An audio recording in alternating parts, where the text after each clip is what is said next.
Hello बच्चों, आप सभी को मेरा प्यार भरा नमस्कार। Good evening. मैं अंबुज मिश्रा अपने और आपके इस YouTube channel try star classes में स्वागत करता हूं। आज के इस सेशन में हम आपके लिए उत्तर प्रदेश लेखपाल भर्ती परीक्षा के लिए प्रैक्टिस सेट लेके आए हिंदी का। इस प्रैक्टिस सेट में आपके 50 क्वेश्चंस इंक्लूड हैं। हर चैप्टर से क्वेश्चन होंगे। जितने भी चैप्टर हम लोगों ने एग्जाम पॉइंट ऑफ व्यू के लिए पढ़े थे, तत्सम तद्भव, अनेक शब्दों के लिए एक शब्द, मुहावरे, लोकोक्तियां, अनेकार्थी शब्द, समानार्थी शब्द, पर्यायवाची, वचन, लिंग, कारक, काल, इन सब जितने भी चैप्टर पढ़े थे, इन सभी चैप्टर्स में क्या है, क्वेश्चंस का आज मैसअप है, यानी कि हर चैप्टर से हर तरह का क्वेश्चन आपको इस प्रैक्टिस सेट में मिलने वाला है। आइए एक एक करके क्वेश्चंस को पढ़ेंगे, अच्छे से रीड करेंगे। क्वेश्चन दिया है, क्वेश्चन के 4 ऑप्शन दिए हैं और बड़े अच्छे से क्वेश्चन को पढ़ेंगे। एग्जाम पॉइंट ऑफ व्यू से सारे क्वेश्चंस बहुत ही महत्वपूर्ण हैं बच्चों। चलिए इस सेशन को अब हम स्टार्ट करते हैं। आइए, जैसा कि आपकी स्क्रीन पर दिख पा रहा होगा, यूपी लेखपाल भर्ती परीक्षा प्रैक्टिस सेट 1 हिंदी।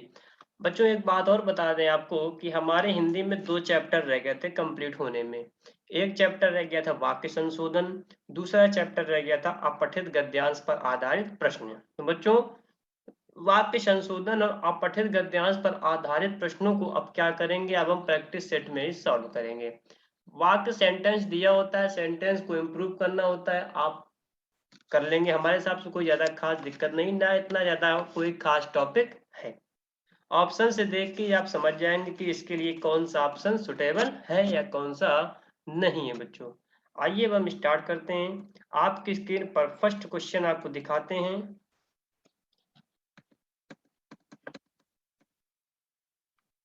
आपकी स्क्रीन पर आपका फर्स्ट क्वेश्चन देख पा रहे होंगे, तुरंत का तत्सम रूप क्या है? जी बताएं बच्चों, तुरंत का तत्सम रूप क्या है?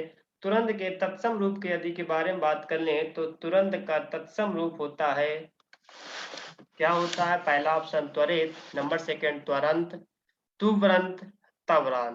तो ध्यान रखेंगे तुरंत का तत्सम रूप क्या होता है बच्चों?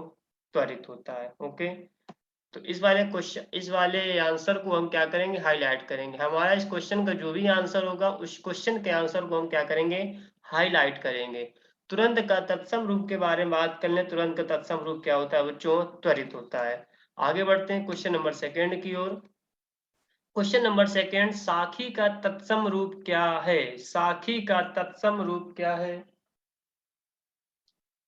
जब हम लोगों ने क्लास में पढ़ा था तत्सम और तद्भव ने, तो हमने क्या बताया था, तत्सम हमेशा खा में देखा जाता है। जब भी उसका तद्भव रूप देखा जाएगा तो खा किसमें चेंज हो जाता है, आके छा छतरी में चेंज होता है। तो आप ऑप्शन में देख सकते हैं, खा खरगोश की जगह छा छतरी कहाँ पर आ रहा है? ऑप्शन नंबर सेकंड पर आ रहा है। तो साखी का तत्सम रूप क्या होगा? साची। तो इस क्वेश्चन का option number B is the right answer. Okay, आगे बढ़ते हैं क्वेश्चन नंबर थर्ड की ओर। क्वेश्चन नंबर थर्ड आपकी स्क्रीन पर, उदय का विलोम क्या है? उदय का विलोम बताएं। ऑप्शन नंबर ए अप्रकट, अस्त, अंत, ग्रस्त। उदय के विलोम के बारे में बात करें, उदय मतलब बच्चों होता है क्या? उगना। उगना, जैसे सूर्य क्या होता है, सुबह मॉर्निंग में उगता है, कहते हैं सूर्य उदय हो गया। तो सूर्य उदय हुआ तो शाम के क्या होगा बच्चों? सूर्य अस्त भी होगा। तो उदय का विलोम क्या है? अस्त। तो क्वेश्चन नंबर 3 का option number B is the right answer. तो उदय का विलोम अस्त। ओके, आगे बढ़ते हैं क्वेश्चन नंबर 4 की ओर। सामंजस्य का विलोम बताएं। सामंजस्य का विलोम, यहाँ पे 4 ऑप्शन आपके पास, विवाद, कुलह, संताप, द्वेष। तो सामंजस्य का विलोम यहाँ पर क्या होता है? विवाद। सामंजस्य यानी कि आपस में मेल जोल बनाए रखना, इसका उल्टा क्या हो जाएगा? विवाद हो जाएगा। तो सामंजस्य का विलोम विवाद। ओके, जितने भी मैं आपको क्वेश्चन इस सेशन में करा रहा हूं, ये सभी क्वेश्चंस कहीं ना कहीं एग्जाम पॉइंट ऑफ व्यू से काफी हेल्प करेंगे आपको। मे भी हो सकता है 1 से 2 क्वेश्चन आपको यहाँ से एग्जाम में आपको देखने को भी मिल जाए। आगे बढ़ते हैं क्वेश्चन नंबर 5 की ओर। क्वेश्चन नंबर 5 आपकी स्क्रीन पर, कुबेर का पर्यायवाची नहीं है। कुबेर का पर्यायवाची नहीं है, तो यहाँ पर 3 आपके ऑप्शंस में से पर्यायवाची होंगे और एक ऐसा ऑप्शन होगा जो कुबेर का पर्यायवाची नहीं होगा। पहला ऑप्शन असमय, सेकंड धनद, धनादिप, धनेश्वर। तो यहाँ पे बात कर ले बच्चों, तो कुबेर के 3 पर्यायवाची यहाँ पे आपको ऑप्शन में दिख रहे हैं, धनापि, धनाधिप, धनद, धनेश्वर। लेकिन यहाँ पे एक ऑप्शन असमय है, असमय कुबेर का पर्यायवाची नहीं है। तो ध्यान रखेंगे क्वेश्चन नंबर 5 का option number A is the right answer. Okay, तो कुबेर का पर्यायवाची क्या हो जाएगा? असमय। आगे बढ़ते हैं क्वेश्चन नंबर 6 की ओर। क्वेश्चन नंबर 6 हमारी स्क्रीन पर, क्वेश्चन नंबर 6 ऊंचा का पर्यायवाची नहीं है। कोई दिक्कत नहीं।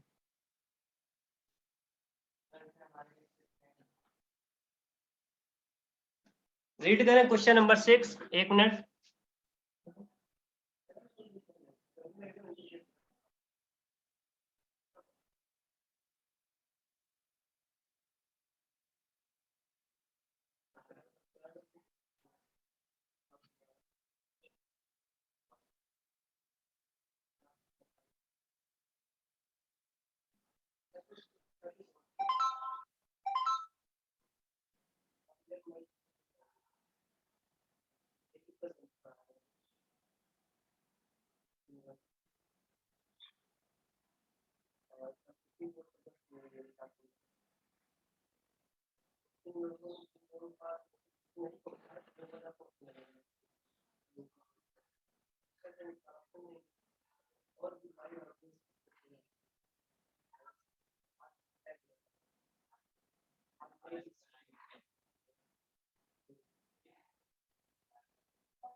जी, ऊंचा का पर्यायवाची नहीं है।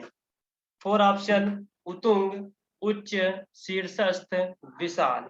ऊंचा की पर्यायवाची के बारे में बात कर ले तो विशाल देखा जाए यहाँ पे क्या है, ऊंचा से अलग है। जबकि उत्तुंग, उच्च, शीर्षस्थ क्या है, ऊंचा के पर्यायवाची हैं। और यहाँ पे बच्चों बात कर ले तो विशाल माने वैसे बड़ा होता है, क्या होता है? बड़ा होता है। तो ऊंचा का पर्यायवाची यहाँ पर विशाल नहीं है।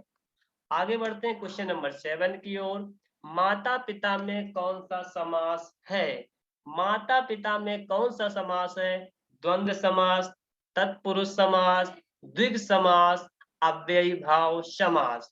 माता और पिता, यदि इसका समास विग्रह करेंगे तो क्या हो जाएगा बच्चों? माता और पिता। इसमें क्या है? माता पिता में द्वंद्व समास है। कैसा समास है? द्वंद्व समास है। द्वंद्व समास में क्या होते हैं? दोनों पद प्रधान होते हैं। कैसा है बच्चों? तो माता पिता में द्वंद्व समास है। द्वंद्व समास में दोनों पद क्या होते हैं? प्रधान होते हैं। आई होप आपको क्वेश्चन जितने भी आपको इस सेशन में करा रहे हैं एकदम बेटर क्वेश्चन है, बहुत बढ़िया, शानदार, लाजवाब क्वेश्चन है बच्चों। तो माता पिता में द्वंद्व समास है। ओके, आगे बढ़ते हैं क्वेश्चन नंबर 8 की ओर। लंबोदर में कौन सा समास है? लंबोदर में कौन सा समास है बच्चों? बताएं। लंबोदर का अर्थ क्या है? लंबा है उदर जिसका, यानी कि लंबा है पेट जिसका, उसे अर्थात क्या कहते हैं? भगवान श्री गणेश। तो लंबोदर यानी देखा जाए कि सर लंबोदर, लंबोदर में यानी कि जिसका लंबा है पेट, यानी कि अर्थात भगवान गणेश। तो हमने क्या बताया था कि बहुव्रीहि समास। लंबोदर कैसा समास है? बहुव्रीहि समास है। बहुव्रीहि समास में प्रयुक्त दोनों पदों के अलावा किसी तीसरे पद की ओर क्या करता है? इशारा करता है। तो लंबोदर में हमारा बहुव्रीहि समास है बच्चों। आगे बढ़ते हैं क्वेश्चन नंबर 9 की ओर। पूरा धनकार का संधि बनेगा। पूरा धरकार का संधि क्या बनेगा? पहला ऑप्शन पुरस्कार, पुरस्कार, पुरस्कार, पुरस्कार। पढ़ने में आपको सर एक जैसे लगेंगे, बस यहाँ पर क्या है? सीटी वाले सा का अंतर आपको दिख रहा है। सब में लास्ट में कार कार कार आ रहा है, पुर आ रहा है, बस यहाँ पे सा का यानी कि उच्चारण थोड़ा सा दिक्कत कर रहा है, कहीं सीटी वाली सा आ रही है, कहीं सरलता वाली सा आ रही है, कहीं षटकोण वाली सा आ रही है। अब ये चीज आपको पहचानना है। अच्छा, पुरस्कार तो आप जानते हैं कैसे लिखा जाता है हिंदी में, पुरस्कार, पुर लिखेंगे आदि सरलता वाली सा और कार लिखेंगे। तो यहाँ आप देखा जाए तो क्वेश्चन नंबर 9 का option number is the right answer. पुरस्कार इस शब्द का क्या बनेगा, संधि बनेगा। आगे बढ़ते हैं क्वेश्चन नंबर 10 की ओर। शुभारंभ में कौन सी संधि है, शुभारंभ में कौन सी संधि है, पहले तो यही बता दें मैं शुभारंभ में संधि कौन सी है। शुभारंभ में देखा जाए तो शुभारंभ दो स्वर शब्दों से मिलकर बना है। इस संधि में दो स्वर मिलकर दीर्घ हो जाते हैं, उसे क्या कहते हैं, दीर्घ स्वर संधि। तो शुभारंभ में देखा जाए तो यहाँ पे दीर्घ स्वर संधि है, शुभ धन आरंभ। ओके बच्चों, तो शुभारंभ में दीर्घ संधि है। बताइए किसी को किसी भी तरीके से कोई भी प्रॉब्लम आई थिंक नहीं हो रही होगी आपको। क्वेश्चन नंबर 11, जो व्याकरण अच्छी तरह जानता है, जो व्याकरण अच्छी तरह जानता है उसके लिए एक शब्द क्या होगा। व्याकरण, व्याकरणक, व्याकरणिक, व्याकरणी। जो व्याकरण अच्छी तरह जानता है उसके लिए एक शब्द यहाँ पर क्या हो जाएगा, व्याकरण। ओके, आगे बढ़ते हैं क्वेश्चन नंबर 12 की ओर। जो क्षमा करने योग्य नहीं है उसके लिए एक शब्द बताएं बच्चों। जो क्षमा करने योग्य नहीं है उसके लिए एक शब्द, ऑप्शन नंबर है अदम्य, अक्षम्य, निर्गुण, सक्षम। तो जो क्षमा करने योग्य नहीं उसके लिए क्या हो जाएगा, अक्षम्य हो जाएगा बच्चों, क्या हो जाएगा, अक्षम्य। तो क्वेश्चन नंबर 12 का B is the right answer. आगे बढ़ते हैं क्वेश्चन नंबर 13 की ओर। जिस पर हमला न किया गया हो उस वाक्यांश के लिए एक शब्द क्या है। जिस पर हमला न किया गया उसे क्या कहते हैं, बताएं। आक्रांता, आक्रामक, अयोध्या, अनाक्रांत। जिस पर हमला न किया गया हो तो भैया अनाक्रांत, क्या हो जाएगा, अनाक्रांत। जिस पर हमला न किया गया उसको क्या कहते हैं, अनाक्रांत। आगे बढ़ते हैं क्वेश्चन नंबर 14 की ओर।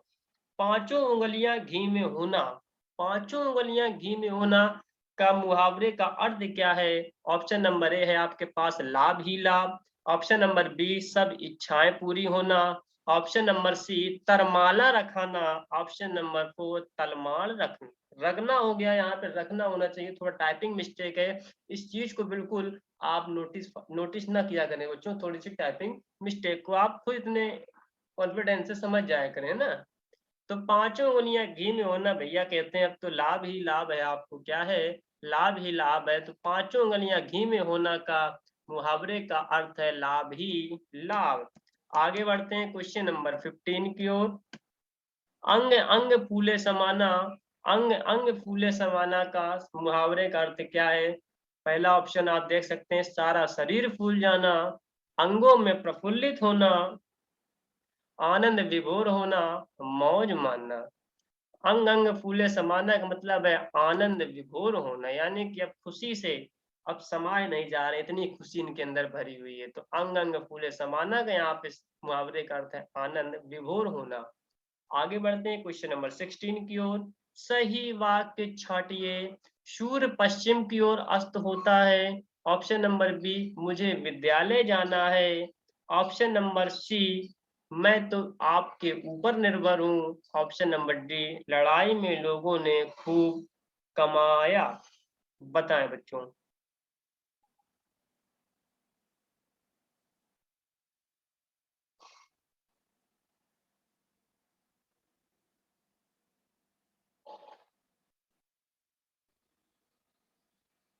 तो यहाँ पे देखा जाए तो ऑप्शन नंबर 20 का राइट आंसर होगा, मुझे विद्यालय जाना है।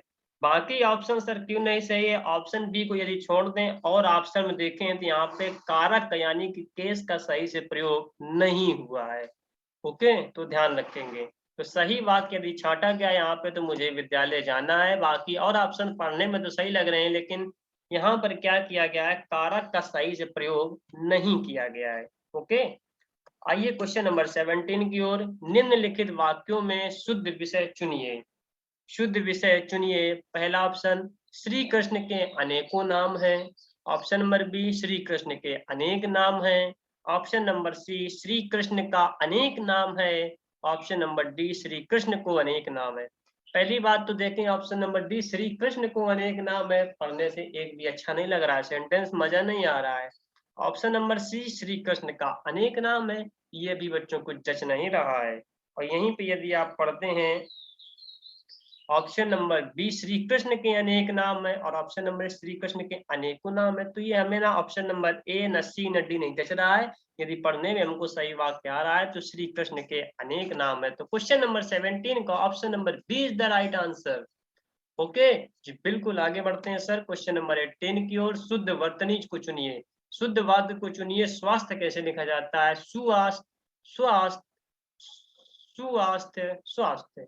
अब बताएं आप कि स्वास्थ्य कैसे लिखा जाता है, आप बताएं। अब इतना तो जानते ही होंगे स्वास्थ्य कैसे लिखा जाता है, अस्पताल में जाते होंगे तो लिखा रहता है स्वास्थ्य, लिखा रहता है स्वास्थ्य केंद्र।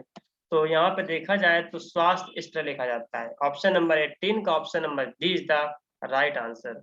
ओके, आगे बढ़ते हैं क्वेश्चन नंबर 19 की ओर। क्वेश्चन नंबर 19 आपकी स्क्रीन पर। शुद्ध वर्तनी वाला शब्द बताएं। पृथक, प्रभक, पथर्क, प्रथंक। तो यहाँ पे शुद्ध वर्तनी वाला शब्द क्या है बच्चों? पृथक की ओर देखें तो 19 का option number A is the right answer, ये हो जाएगा पृथक का सही वर्तनी शब्द। आगे बढ़ते हैं क्वेश्चन नंबर 20 की ओर। क्वेश्चन नंबर 20, नदी का बहुवचन बताएं। नदी का बहुवचन बताएं। पहला नदियां, दूसरा नदियों, फिर नदिया, नादियों। तो नादियों तो हो नहीं सकता, नदियां हो नहीं सकता, नदियों हो नहीं सकता, तो हो क्या सकता है कि नदी का बहुवचन क्या हो जाएगा? नदियां हो जाएगा। क्या हो जाएगा? नदियां हो जाएगा। यानी कि ई का रांत आ रहा है लास्ट में, शब्द के अंत में ई का रांत, उसको क्या कर दिया? या में बदल दिया बच्चों, नदियां, इया। ओके, आगे बढ़ते हैं क्वेश्चन नंबर 21 की ओर। संस्था का बहुवचन क्या है? संस्था का बहुवचन बताएं। ऑप्शन नंबर ए संस्थाएं, संस्थाओं, संस्थाएं, संस्थाओं। तो option number A the right answer, संस्था का बहुवचन संस्थाएं होगा। आगे बढ़ते हैं क्वेश्चन नंबर 22 की ओर। निम्न में से कौन सा शब्द पुल्लिंग है? पहला फजीहत, फटका, फटाकर, फुटकन, संकट। बताएं इसमें से कौन सा शब्द पुल्लिंग है? यहाँ पे देखा जाए बच्चों तो संकट शब्द पुल्लिंग है, बाकी जितने भी और ऑप्शन दिए गए सभी कैसे हैं? स्त्रीलिंग है। ओके,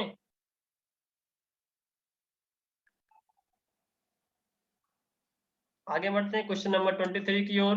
निम्न में से कौन सा शब्द पुल्लिंग नहीं है? कुआं, कीचड़, कीर्तन, अंगड़ाई।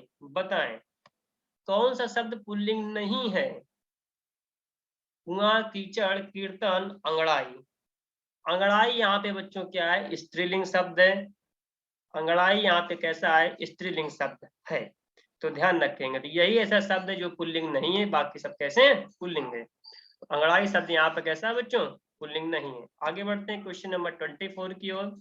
पर विभक्ति का कारक किस कारक के लिए किया जाता है? अब देख सकते हैं आप, पर विभक्ति किसके लिए यूज की जाती है?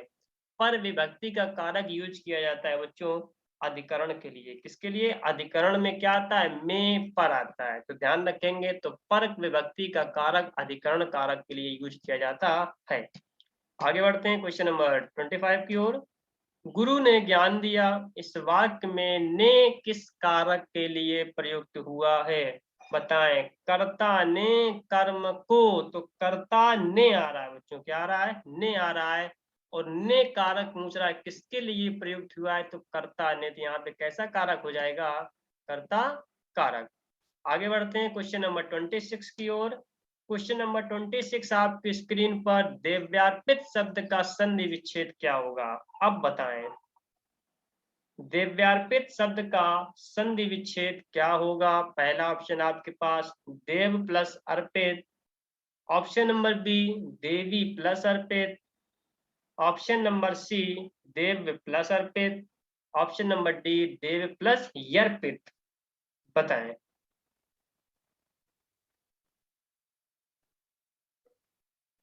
देव्यार्पित शब्द का संधि विच्छेद यदि बच्चों में यहाँ पर बात करें तो इसका देव्यार्पित का संधि विच्छेद क्या हो जाएगा? देवी धन अर्पित। क्या हो जाएगा? देवी धन अर्पित। संधि विच्छेद को हम लोग इस तरह से तोड़ते हैं कि उसका अर्थ भी तो निकले शाब्दिक। देवी धन अर्पित को यदि देखें तो देवी धन अर्पित इसका संधि विच्छेद सही होगा।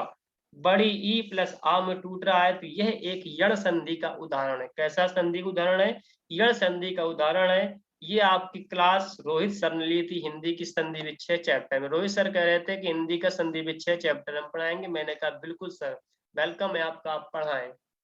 तो आपको सर ने पढ़ाया होगा यण संधि, दीर्घ संधि, वृद्धि संधि, स्वर संधि, हस्य संधि क्या होता है ना? तो जब इसका संधि विच्छेद करेंगे तो क्या हो जाएगा? देवी प्लस अर्पित, और यह यण संधि का उदाहरण है क्योंकि ये बड़ी ई प्लस आ पे टूट रहा है बच्चों। अच्छा, संधि तो जानते होंगे, दो शब्दों के मेल से जो विकार उत्पन्न होता है उसे क्या कहते हैं? संधि कहते हैं। संधि तीन प्रकार की होती है, स्वर संधि, व्यंजन संधि, विसर्ग संधि, है ना? बिल्कुल सर। आगे बढ़ते हैं क्वेश्चन नंबर 27 की ओर। हुक्का पानी में कौन सा समास है? हुक्का पानी में कौन सा समास है? तो देखा जाए यदि इसका आप समास विग्रह करेंगे तो हुक्का और पानी निकलेगा। क्या निकलेगा? हुक्का और पानी। जब समास विग्रह करने पर और आता है तो वहां पे कैसा समास हो जाता है? द्वंद्व समास हो जाता है। कैसा समास? द्वंद्व समास। तो हुक्का और पानी में कौन सा समास? द्वंद्व समास हो जाएगा बच्चों। ओके, चलिए आगे बढ़ते हैं क्वेश्चन नंबर 28 की ओर। निम्नलिखित वाक्य में मोटे छपे शब्द का शुद्ध वर्तनी कौन सी है? अवसर के अनुरूप बदलना नहीं चाहिए। अवसर के अनुरूप बदलना नहीं चाहिए। इसकी शुद्ध वर्तनी बताएं आप। इसकी शुद्ध वर्तनी यदि देखा जाए तो अनुरूप कैसे देखा जाता है? रूप यानी कि बड़ू की मात्रा लगती है रा पे, और चार ऑप्शन आपके पास दिख रहे हैं। अनुरूप, अनुरूप, अनुरूप, अनुरूपक, रूपता। तो बताएं हमारे हिसाब से option number A is the right answer होगा। अनुरूप का सही शब्द देखा जाए वर्तनी इसका क्या हो जाएगा? अनुरूप। आगे बढ़ते हैं क्वेश्चन नंबर 29 की ओर। अच्छत शब्द का बहुवचन क्या है? अच्छत शब्द का बहुवचन क्या है? अब देखिए व्याकरण के अनुसार कुछ ऐसे भी शब्द होते हैं जिनका क्या होता है? परिवर्तन नहीं होता है। ऑप्शन नंबर 4 दिख रहे हैं आपके पास ऑप्शन। अच्छतों, अच्छते, अच्छत, अच्छति। तो अच्छत का पहले बात अर्थ क्या होता है कि जिसे क्षति न पहुंची हो, जिसे किसी भी प्रकार की क्षति न पहुंची, उसे क्या कहते हैं? अच्छत कहते हैं। ओके, तो अच्छत का अर्थ है समूचा या बिना टूटा हुआ होगा। तो यहाँ पे अच्छत शब्द का यदि बहुवचन देखें तो क्या हो जाएगा? अच्छत का बहुवचन क्या हो जाएगा? अच्छत हो जाएगा। ओके, आगे बढ़ते हैं क्वेश्चन नंबर 30 की ओर। भील शब्द का स्त्रीलिंग शब्द क्या होगा? भील शब्द का स्त्रीलिंग भीली, भिलाई, भीलनी, भिलनी। तो भीलाई, भील शब्द पुल्लिंग है, जबकि स्त्रीलिंग इसका क्या बनेगा बच्चों? भीलनी बनेगा। ओके, क्या बनेगा? भीलनी। स्त्रीलिंग जानते ही हैं, जिन शब्दों से स्त्री जाति का बोध होता है उसे स्त्रीलिंग कहते हैं। तो भील, भीलनी। भील में भी क्या आ रहा है? पुल्लिंग में भील बड़ी की मात्रा लग रही भावट्टी में, तो इसका जब स्त्रीलिंग बनाएंगे उसमें भी बड़ी की मात्रा लगेगी। आगे बढ़ते हैं क्वेश्चन नंबर 31 की ओर। निम्नलिखित वाक्यों में तत्सम शब्द का चयन करें। तत्सम शब्द का आप चयन करें। अच्छा, तत्सम शब्द आपको जो हमने पढ़ाया था, कुछ नियम बताए थे, कुछ नियम के आधार पर इन तत्सम शब्दों को हम पहचान सकते हैं। अच्छा, तत्सम में क्या बताया था? राग की जितनी भी तरह की मात्राएं होंगी वो सभी किसमें आएंगी? तत्सम में आएंगी। अच्छा, कपूर यहाँ पे देखा जाए तो कपूर यानी कि ये कर्पूर से बना है। कपूर, घड़ी, जेठ, ये सब आपके देखा जाए तो बच्चों तद्भव शब्द हैं। कैसे हैं? तद्भव शब्द हैं। यदि यहाँ पे अर्पण देखा जाए तो अर्पण कैसा है आपका? तत्सम शब्द है। ठीक है, यदि इसका तद्भव देखा जाए, अर्पण का, इसका अर्पण का तत्सम तद्भव क्या हो जाएगा? अर्पण हो जाएगा। आ रा पा ना। अच्छा, तत्सम जानते हैं, ऐसे शब्द जो संस्कृत से ज्यों के त्यों लिए गए उन्हें क्या कहते हैं? तत्सम शब्द। ओके, तो यहाँ पे कपूर, घड़ी, जेठ आपके सब कैसे हैं? ये आपके तद्भव रूप हैं। और यहाँ पे तत्सम पूछ रहा है, तत्सम आपके ऑप्शन में यहाँ पे अर्पण है। अच्छा सर, घड़ी का बता दीजिए तद्भव। घड़ी का तद्भव हो जाएगा घटिका। क्या हो जाएगा? घटिका। और जेठ का ज्येष्ठ, कपूर का कर्पूर। ओके, तो यहाँ पे 31 का option number A is the right answer. आगे बढ़ते हैं क्वेश्चन नंबर 32 की ओर। क्वेश्चन नंबर 32, निम्नलिखित शब्दों में से तद्भव शब्द का चयन कीजिए। तद्भव शब्द का चयन कीजिए। अरे वाह, तद्भव यहाँ पे देखा जाए बच्चों तो तद्भव यहाँ पे दिया है, 4 ऑप्शन दिए, यष्टि, गोरा, काक, उपल। आपकी यष्टि, काक, उपल तो यहाँ पर आपके सारे तत्सम शब्द हैं, लेकिन तद्भव देखा जाए बच्चों यहाँ पर तद्भव क्या है आपका, गोरा। तो इन 4 शब्दों में से गोरा आपका क्या है, तद्भव शब्द है बच्चों। ओके, गोरा का तत्सम क्या होता है, तो गोरा का तत्सम होगा गौर होगा, क्या होगा, गौर होगा। ओके, गोरा का अर्थ जानते हैं, विशेषण शब्द है, अर्थात इसका ये होता है जो बर्फ की तरह सफेद हो, दूध की तरह सफेद हो बच्चों, है ना। अच्छा सर, यष्टि का हमें तद्भव बता दीजिए। यष्टि का तद्भव छड़ी होता है, काक का कौआ होता है, उपल का ओला होता है। तो तद्भव शब्द यहाँ पर क्या है, गोरा, और इसका तत्सम क्या हो जाएगा, गौर हो जाएगा। ओके, आगे बढ़ते हैं क्वेश्चन नंबर 33 की ओर। निम्नलिखित मुहावरों लोकोक्तियों के सही अर्थ चुनकर लिखिए। दांत खट्टे करना, दांत खट्टे करना का अर्थ क्या है, गुस्से में देखना, दुर्वचन कहना, परास्त करना, बहाने बनाना। तो दांत खट्टे करने का अर्थ बच्चों यहाँ पे क्या है, परास्त करना, क्या है, परास्त करना। ओके, जैसे इसको वाक्य में बना के देख लीजिए। कारगिल युद्ध में भारत ने दुश्मनों के दांत खट्टे कर दिए थे। सर यहाँ पे 4 ऑप्शन है, थोड़ा और इनके अर्थ बताएंगे। गुस्से में देखने का जानते हैं भैया, गुस्से में किसी को आप देख सकते हैं, कहीं लड़ाई हो जाए, कुछ भी हो जाए, गुस्से में आप देखते हैं। दुर्वचन कहना, किसी को मतलब ऐसे वचन, ऐसे चीज बोलने से खराब लगे लोगों को, बहाने बना देना, एक्सक्यूज, है ना। तो गुस्से में देखने का मुहावरा यदि हम बताएं तो आंखें दिखाना होता है, क्या होता है, आंखें दिखाना। और बहाने बनाने का अर्थ क्या होता है, यहाँ पे मुहावरा हो जाएगा अगर मगर करना। और दुर्वचन कहने का यानी कि अंगारे उगलना, जब आपके मुंह से कुछ भी निकलता है तो दुर्वचन सब निकलता है, यानी कि अंगारे उगल रहे हैं, बिल्कुल आग जैसी बातें उगल रहे हैं। तो दांत खट्टे करने का अर्थ यहाँ पे क्या है, परास्त करना। आगे बढ़ते हैं क्वेश्चन नंबर 34 की ओर। निम्नलिखित मुहावरों लोकोक्तियों के सही अर्थ चुनकर लिखें। एक अनार 100 बीमार। एक अनार 100 बीमार का अर्थ क्या है, पहला ऑप्शन आवश्यकता की अपेक्षा अत्यल्प, ऑप्शन नंबर बी अल्प वस्तु के अधिक प्रत्याशी, ऑप्शन नंबर सी एक बुराई के ऊपर दूसरी बुराई का होना, ऑप्शन नंबर डी सर्व सर्वथा लाभ ही लाभ। एक अनार 100 बीमार का अर्थ देखा जाए तो अल्प वस्तु के अधिक प्रत्याशी, यानी कि जैसे कहते नहीं कि एग्जाम्पल इसके बारे में बात करें तो आजकल नौकरी में जगह कम होती हैं, लेकिन उसको पाने वाले बहुत सारे हो गए। यही बात शॉर्ट में कह दी गई कि एक अनार 100 बीमार का अर्थ है कि अल्प वस्तु के अधिक प्रत्याशी। अच्छा सर, तो यहाँ पे 3 ऑप्शन और दिए गए। आवश्यकता की अपेक्षा अत्यर्थ का लोकोक्ति क्या हो जाएगा, इसका अर्थ हो जाएगा ऊंट के मुंह कहा जीरा। एक बुराई के ऊपर दूसरी बुराई का होने का अर्थ है, एक तो करेला दूजे नीम चढ़ा, ऊपर से करेला तो कड़ू होता ही है, एक बुराई चढ़ी हुई है, ऊपर से नीम और चढ़ जाए, है ना। तो एक बुराई के ऊपर दूसरी बुराई का होना। सर्वथा लाभ ही लाभ का अवलोकोक्ति है, आम के आम गुठलियों के दाम। ओके, आगे बढ़ते क्वेश्चन नंबर 35 की ओर। कंटक का एक अर्थ है कांटा, तो अन्य अनेकार्थी शब्द क्या हो जाएगा। कंटक का एक अर्थ तो बच्चों कांटा हो गया, तो दूसरा अर्थ क्या हो जाएगा, दूसरा अर्थ होता है कंटक का दोष होता है, क्या होता है, दोष होता है। तो कंटक का दूसरा अर्थ क्या हो जाएगा, दोष हो जाएगा। इसके और हम आपको अर्थ बता देते हैं। इसके और अर्थ देखा जाए तो विघ्न, कीलक, कील हो जाता है। ओके, तो ध्यान रखेंगे कंटक का एक अर्थ कांटा होता है, दूसरा अर्थ क्या होता है, दोष होता है। आगे बढ़ते हैं क्वेश्चन नंबर 36 की ओर। उरु का एक अर्थ जांग है, तो दूसरा शब्द क्या हो जाएगा, दूसरा अनेकार्थी शब्द, यानी कि हमने बताया था कि एक शब्द के बहुत सारे अर्थ होते हैं, है ना। तो एक अर्थ उरु का होता है जांग, दूसरा अनेकार्थी शब्द क्या हो जाएगा, दूसरा हो जाएगा पहला ऑप्शन उठा हुआ, श्रेष्ठ, बादल, लोभ। तो दूसरा ऑप्शन हो जाएगा क्या, श्रेष्ठ। ओके जी, तो ध्यान रखेंगे। तो जे श्रेष्ठ और जांग इसका क्या हो जाएगा, अनेकार्थी शब्द हो जाएगा उरु का। आगे बढ़ते हैं क्वेश्चन नंबर 37 की ओर। क्वेश्चन नंबर 37, मछली शब्द का पर्यायवाची बताएं। मछली शब्द का पहला धात्री, सफरी, भामा, शंकुत। यहाँ पे सफरी देखा जाए तो क्या है बच्चों, संस्कृत शब्द है और मछली शब्द का पर्यायवाची भी क्या है, सफरी है।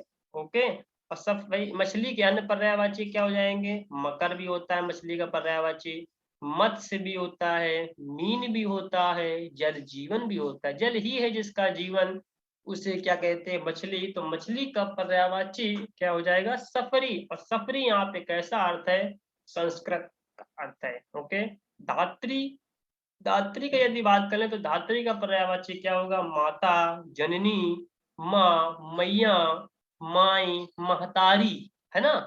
और यहाँ पे भामा का अर्थ देखें, भामा का पर्यायवाची स्त्री, औरत, महिला, नारी, अबला।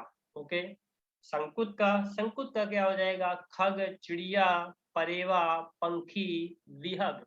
तो मछली शब्द का पर्यायवाची यहाँ पे आपको क्या मिला, सफरी। सफरी कैसा है, संस्कृत का शब्द है। आगे क्वेश्चन नंबर 38, निम्नलिखित में से किस वाक्य में भूतकाल है, बड़े आसानी से आप बता देंगे। वर्षा हो रही है, नौकर आया है, मैं इलाहाबाद में पढ़ता था, शायद आज रात वर्षा हो। भूतकाल क्या होता है कि जो अतीत में हो गया, अतीत में गुजर जाने वाला ही क्या होता है, भूतकाल होता है।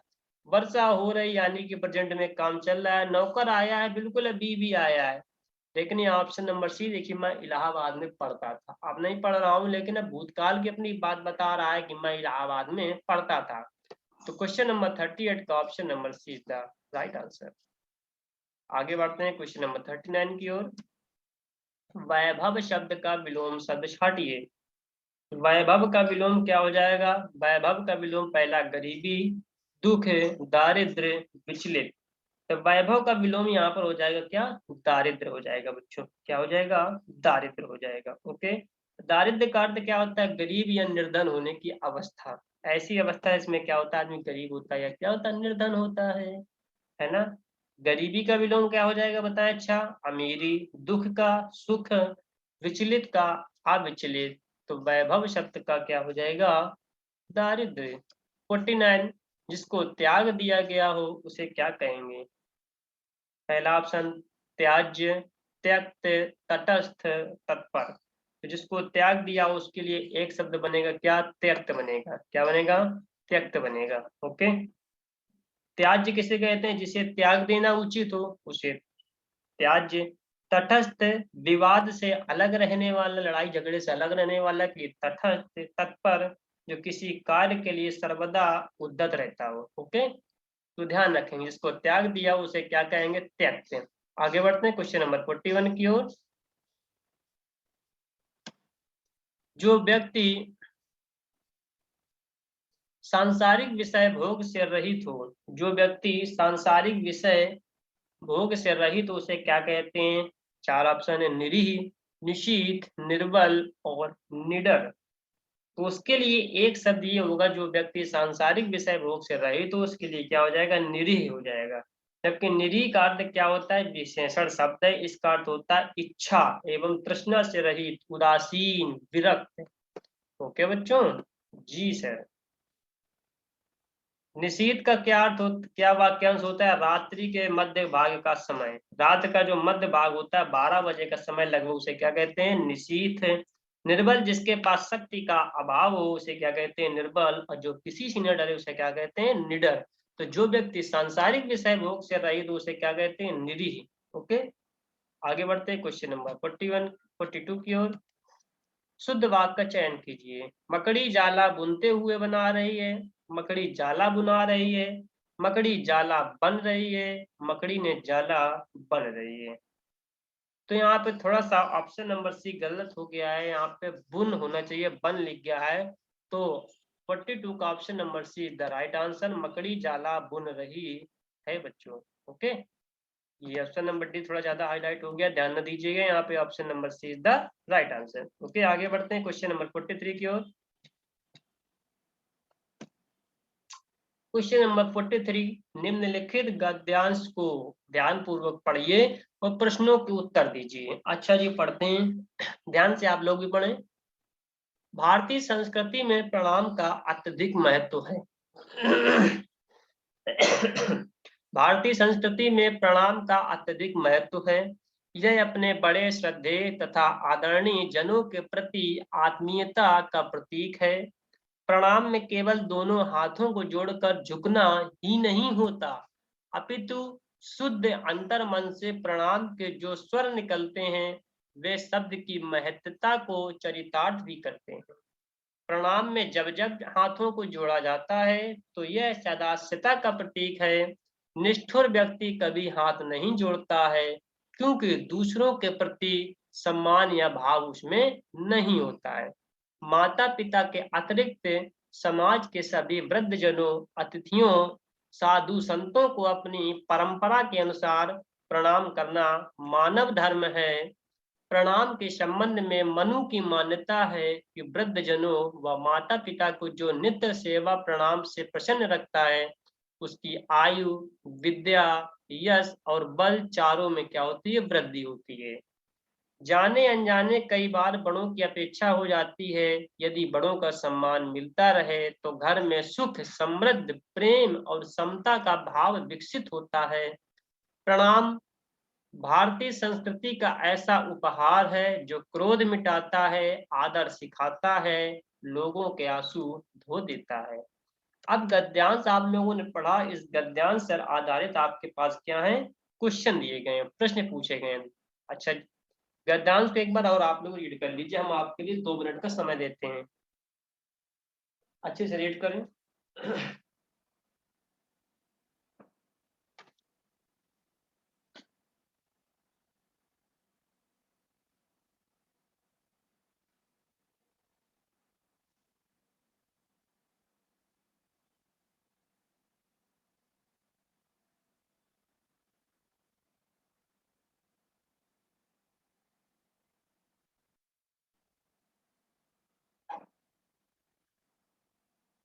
आगे पढ़ाएं पेज को, ये लीजिए।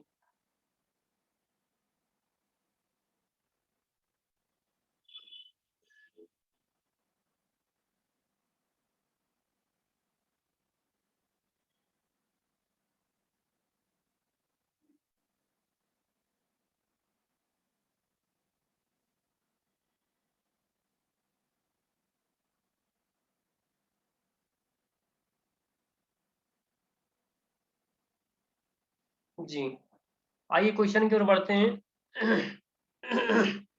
दिए गए अवतरण का उचित शीर्षक क्या होगा? दिए गए अवतरण का उचित शीर्षक क्या होगा, यानी कि टाइटल क्या होगा? भारतीय संस्कृति, प्रणाम के फायदे, प्रणाम का महत्व, परंपरा। यदि इसके उचित शीर्षक के बारे में बात करें तो यहाँ पे बताया गया है प्रणाम का महत्व क्या क्या है। प्रणाम के महत्व इसका क्या है? उचित शीर्षक है। ओके, आगे बढ़ते हैं 44 की ओर। गद्यांश के आधार पर निष्ठुर व्यक्ति कभी हाथ क्यों नहीं जोड़ता है? पहला ऑप्शन, क्योंकि उसको पता ही नहीं है। दूसरा ऑप्शन, क्योंकि दूसरों के प्रति सम्मान का भाव उसमें नहीं होता है। तीसरा ऑप्शन, क्योंकि उसे अपनी आयु नहीं बढ़ानी। ऑप्शन नंबर 4, क्योंकि उसे किसी के प्रति लगाव नहीं है। हमने गद्यांश में पढ़ा था, लिखा था निष्ठुर व्यक्ति कभी हाथ नहीं जोड़ता क्योंकि उसको दूसरों के प्रति सम्मान का भाव उसके अंदर नहीं होता है। तो क्वेश्चन नंबर 44 का option number B is the right answer. यदि आपने गद्यांश को सही से पढ़ा तो मैं गारंटी के साथ कह सकता हूँ आपके कभी भी क्वेश्चन गलत नहीं होने वाले हैं। इनमें से प्रणाम किसका प्रतीक नहीं है? प्रणाम किसका प्रतीक नहीं है? प्रणाम प्रतीक नहीं है आत्मीयता का, कि सदास्यता का, सम्मान का, अपमान का? भैया बच्चों, प्रणाम अपमान का प्रतीक नहीं है, क्योंकि अपने भारतीय संस्कृति में प्रणाम का ही तो अत्यधिक महत्व है। ओके, तो ध्यान रखेंगे, प्रणाम सिर्फ अपमान का प्रतीक नहीं है। ओके, प्रणाम करने से आत्मीयता मिलती है, सम्मान मिलता है, सदास्यता मिलती है। ओके, क्वेश्चन नंबर 46, आयु, विद्या, यश और बल में वृद्धि किसके द्वारा होती है? पहला ऑप्शन, जो वृद्धजनों की सेवा करता है। ऑप्शन नंबर बी, जो माता पिता को नित्य प्रणाम से प्रसन्न रखता है। ऑप्शन नंबर सी, जो लोगों के प्रति निष्ठुर है। ऑप्शन नंबर डी, 1 और 2 दोनों। निष्ठुर तो अभी हमने बताया, निष्ठुर व्यक्ति वो होते हैं जिसमें दूसरों के प्रति क्या होता है? सम्मान का भाव ही नहीं होता है। आयु, विद्या, यश और बल उन्हीं में बढ़ती है जिसको वृद्धजनों की सेवा करते हैं और जो माता पिता को नित्य क्या करते हैं? प्रणाम से प्रसन्न रखते हैं। तो option number D is the right answer. 47, असंगत पर्यायवाची युग्म का चयन कीजिए। त्योहार का क्या हो जाएगा? जलसा। एकांत सूना। अंगराज देवदारू। मदद का क्या हो जाएगा? उपकार। अंगराज की यदि पर्यायवाची में बात करें तो अंगराज के पर्यायवाची क्या क्या होते हैं? कर्ण, सूतपुत्र, सूर्यपुत्र, राधे, कौंतेय। जबकि देवदारू के पर्यायवाची क्या हो जाएंगे? मंदार, पारिजात, कल्पद्रुम, देवव्रज, सुरद्रुम, कल्पतरु। यहाँ पे सिर्फ असंगत पर्यायवाची यदि देखा जाए तो अंगराज हो रहा है। वैसे त्योहार का जलसा भी होता है पर्यायवाची, एकांत का सूना भी होता है, मदद का उपकार भी होता है, लेकिन असंगत पर्यायवाची यहाँ पे सिर्फ ऑप्शन नंबर सी है, अंगराज्य। आगे 48 क्वेश्चन नंबर, इनमें से अभियुक्त का विलोम शब्द क्या है? अभियुक्त का विलोम शब्द क्या है? वैसे अभियुक्त का अर्थ बता दें हम, ये होता है संलग्न, किसी से जुड़ा हुआ। ओके, तो अभियुक्त का यहाँ पे विलोम शब्द क्या है? गरल, ऐहिक, आनंद, अवयोगी। यहाँ पे अभियुक्त का विलोम क्या हो जाएगा? अभियोगी हो जाएगा बच्चों। क्या हो जाएगा? अभियोगी। सर गरल का विलोम क्या हो जाएगा? गरल का विलोम अमृत हो जाएगा। ऐहिक का विलोम पारलौकिक हो जाएगा। आनंद का विलोम शोक हो जाएगा। लेकिन अभियुक्त का शब्द का विलोम क्या हो जाएगा? अभियोगी हो जाएगा। ओके, आगे बढ़ते हैं क्वेश्चन नंबर 49 की ओर। ने किस कारक का चिन्ह है? बता दें भैया। ने कर्ता ने कर्म को, तो कैसा हो जाएगा? ने हो जाएगा बच्चों। कर्ता कर्ता ने। ओके, तो कर्ता कारक हो जाएगा यहाँ पे। कर्ता ने कर्म को, दो के से ऑप्शन नंबर बी भी लग गया, लेकिन 49 का option number A is the right answer, कर्ता ने। इस सेशन का लास्ट क्वेश्चन, निम्नलिखित प्रश्न में चार विकल्पों में से अधिकरण कारक की विभक्ति पहचानिए। अधिकरण की विभक्ति हमने बताया था आपको किसमें होता है? में पर में आता है। किसमें आता है? में पर। अधिकरण की विभक्ति क्या होती है? में पर। अब आप बच्चों हमें YouTube के कमेंट बॉक्स में जरूर कमेंट करके बताएं कि आपको ये सेशन कैसा लगा। इस सेशन में यूपी लेखपाल के हिंदी के प्रैक्टिस सेट में 50 क्वेश्चन आपके लिए लेके आए थे। इस 50 क्वेश्चन में से आपको ये क्लास आपको कैसी लगी सेशन की, आप हमको कमेंट बॉक्स में जरूर करके बताएं। जी सर, पीडीएफ की रही बात तो मैं इसकी पीडीएफ डलवा दूंगा। इस पीडीएफ में 84 पेजेज हैं। 84 पेजेज में से एक बार हम लोगों ने आपकी जब लाइव क्लास ली थी, निम्नलिखित वाक्यांशों के लिए एक शब्द, उसमें भी आपके क्या थे? क्वेश्चन थे। 30 क्वेश्चन थे। वो सबको टोटल क्वेश्चन मिला के इसी पीडीएफ में एक साथ कंबाइन करनी है। आप कहेंगे तो मैं आपको पीडीएफ भी आपको प्रोवाइड करा दूंगा। ओके बच्चों, तो आप कमेंट करके जरूर बताएं हमको कमेंट बॉक्स में। अब इस क्लास को हम यहीं से ऑफ करते हैं, बाकी फिर मुलाकात करेंगे नई जोश नई उमंग के साथ और नए प्रैक्टिस सेट के साथ। ओके, तब तक के लिए बने रहिए। धन्यवाद। थैंक यू बच्चों।